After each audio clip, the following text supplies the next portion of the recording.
Hi again, everyone. I'm Ollie Matthews. This is the Narcissistic Resistance. In this resistance video, sponsored by contribution from Christine, and here's her story.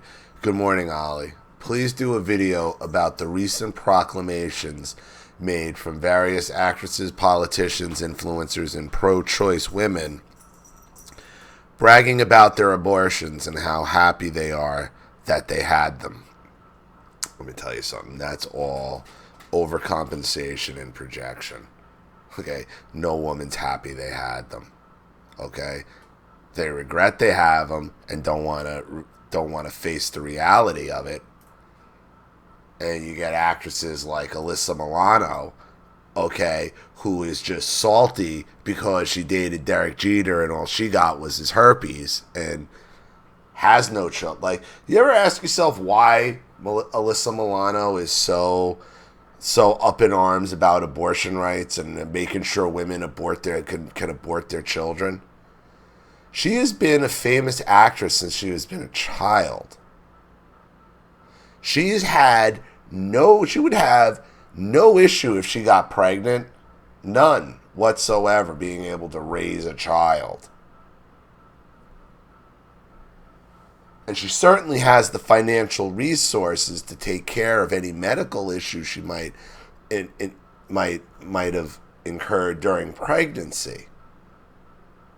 Yet she has no children. Yet all she's worried about is making sure other women can kill their children. Because she's salty. Because she's salty that she dated Derek Jeter and all he gave her was his herpes.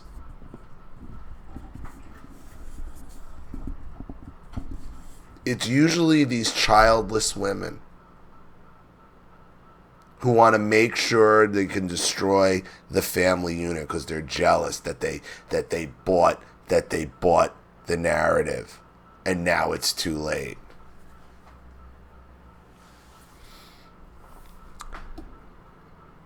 When Alabama and other states began putting restrictions on abortions, it appears as though this caused a narcissist spiral among certain individuals who have actually exposed this issue for what they swore up and down it was never about.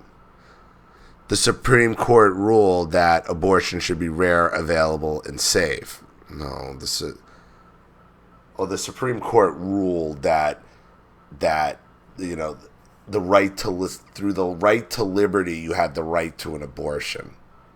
They didn't rule on the tenets of abortion. The rare, available, and safe is a Democrat talking point from the 90s. It was from the Clinton administration. It was the Clinton. That's the Clinton talking point, the Bill Clinton talking point. Rare, safe, and available. Available, safe, and rare. But we knew it was bullshit. Well, you said in your early... Look, we knew they were lying about that, like liberals lie about everything. They lie about what they tell you it's not about. It's always what it's really about.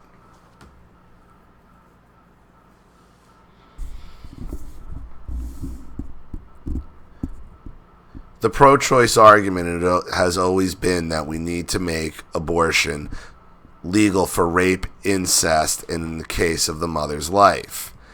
So now that we see what it was really about, it's not about when I'm sorry. So now we see what it's really was about. It's all about women not using birth control, allowing pregnancy to happen, all the while knowing they can have an abortion if necessary. These aren't grieving women. These are women that are proud of their abortions.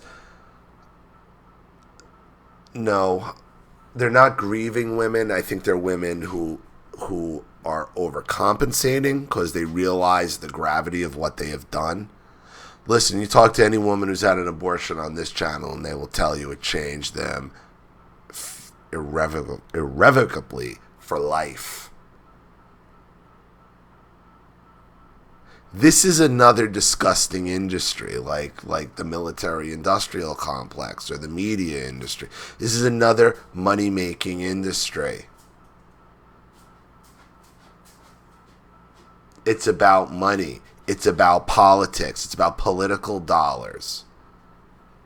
And it's about using a poor underclass, primarily black and Latino women, but predominantly black, poor urban women, as the guinea pigs to keep funding this operation. And we saw the videos from Project Veritas where they're selling baby body parts.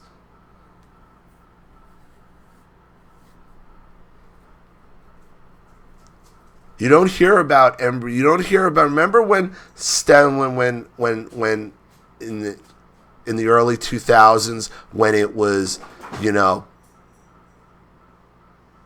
the right was somehow Neanderthals for not allowing embryonic stem cell research, saying, oh, and then the left's like, oh, you're just anti-science or anti-this. And like, no, this is going to be a slippery slope. No, you're crazy, you're crazy. You don't hear about embryonic stem cell research anymore. Why is that? Well, because the science is proven it's not really effective. And because they don't want to put a light on, like, hey, remember when you started with this and said it would never get to this? And it has.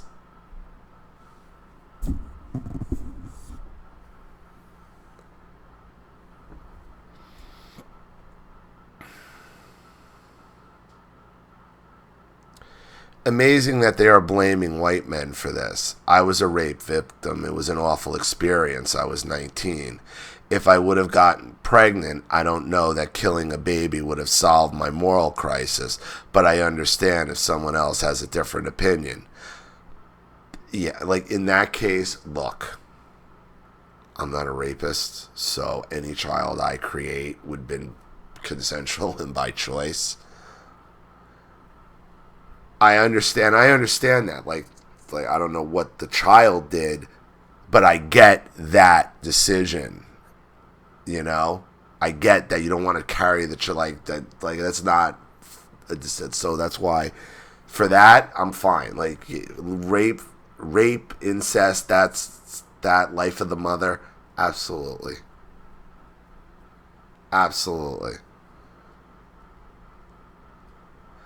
So, and that's where the Alabama law definitely went way too far. But by the way, the extreme stress of rape rarely allows conception to happen anyway. I don't know about that. Listen, people have lost their jobs for saying shit like that. Politicians have been they've lost their seats for saying stuff like that. Like, I can understand the thinking behind that, you know, and but that's your opinion. I'm not a woman. I don't get pregnant, so I'm not, nor am I a medical doctor to make any type of statement that way. Like, I don't know. I don't think that's how the human body works. What this new movement has proven is exactly what we all suspected. 98% of women use abortion as birth control. Yeah, absolutely. What are your thoughts about where this may lead as the future of abortion rights? Thank you, Christine. The bottom line is the future of abortion rights lays in the judiciary and the Supreme Court, and that's why there was such a fight over Kavanaugh, and you see the left lose it. At the end of the day, this issue is going to come up again in the Supreme Court. So if you care about life, in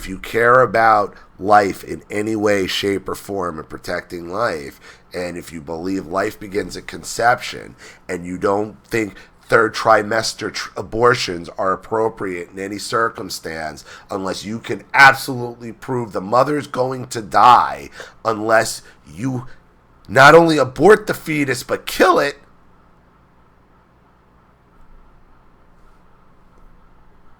it doesn't wash. So unless you believe that you have to vote, you have to vote for a pro-life president. You have to vote for senators because all the judiciary is all chosen, is all confirmed through the Senate. You have to make sure the Republicans hold the Senate and not these wishy-washy pro-choice Susan Collins type or Lisa Murkowski type Republicans. Even though Collins did vote for Kavanaugh, she won't vote for Comey Barrett. I guarantee you that. I guarantee you that. If that matters to you, then you have to pay attention to Senate races and who controls the White House, because anybody on the left, anybody pro-choice, that's what you're going to get. These ticky-tack arguments that, you know, Alyssa Milano and these celebrities, they're good for an uproar and this and that, but at the end of the day, it's all defined. All this argument, this abortion argument, is going to be decided in the Senate and by the presidency, and which party holds it. It's that simple. And if you care about abortion rights, or if you care about life, either way, that's how you have to. I mean, if you're for third trimester abortions, if you're for letting a child be born and then having and then making a decision to let it die, if you're cool with that, then you vote Democrat. But if you're not cool with that in any way, shape, or form, then you cannot, then that's murder. Then you think that's murder, then you can't vote that way. Ever. Ever. Because if they're willing to do that, and this has been a slow walk, and it really all started, okay, not even with abortion. Well, it started obviously with Roe v. Wade. But this fast, slippery slope, the greasing of the mountain, whatever you want to call it, stem cell research was the body blow that softened it. Hey, you're crazy and you're anti-science and Jesus tells you this and that. And Jesus, just, I'm looking at the same science you are. Slippery slope. But the argument itself is not going to get solved anywhere. It only gets solved through voting. Voting for Republicans, pro-life Republicans in the Senate and for president. Believe it or not, because of Congress doesn't affect judicial nominations, has no effect. So they can't stop shit. That's why they're so terrified of Ginsburg dying. Because if Ginsburg dies, it's Amy Comey Barrett, and she's as pro-life as it comes. So there's your answer, Christine. And I'm absolutely 100% positive this is going to be demonetized, and I'll probably even get a temporary strike on the channel because somebody's going to get salty. I probably, even though I've said nothing in here controversial. So let me know what you think in the comments section below, everybody. And if you want your story read on the channel, you have a topic you'd like me to cover, a narcissist you'd like to expose, you'd like to set up Skype or a phone call, or have a private video made, or you'd like to sponsor a video like this for someone who needs help and can't afford it, or just make a contribution to the channel in general, to keep it supported, growing, and successful, because this channel survives 100% on contributions from all of you. Without you guys, all this goes away. So if you like what you see here and you want to see more videos like this, you know what to do with the PayPal and email links in the description box. Also, please like and share this video wherever you can. Subscribe to my channel if you haven't. And be sure to click the subscription bell to be notified of all my video uploads.